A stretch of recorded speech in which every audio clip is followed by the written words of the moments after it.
Menteri Kampok Ying dari India, Amit Shah, hagas ni sajjan.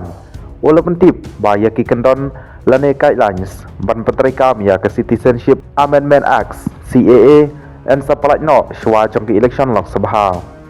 Ula ong ru, ba ka kamban ajing itu, kum kinong India, ya ki bayok jing mentoy, kan sos dang no shin, tamar sendip pelat ya ki kendon.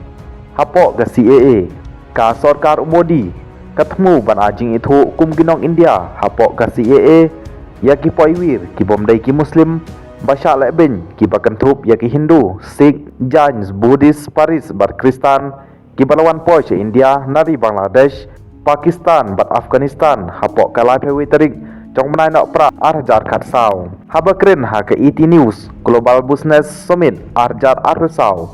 Amit Shah wala pentikna ba ka Citizenship Amendment Act CAA kadai kalenti dakaan ka ban sapan penano ban petrikam haswa jong ke election manwan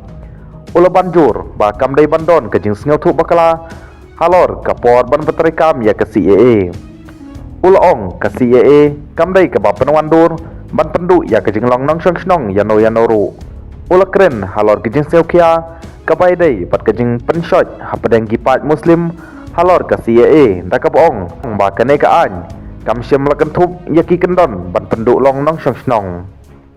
Amit Shah ula penshai ba ka jing thmu jong ka CAA kalong ban ai long nong shong snong ya ki breu ki besak thombor na ka jing ya perniam bat ki bala poiwir na Bangladesh bat Pakistan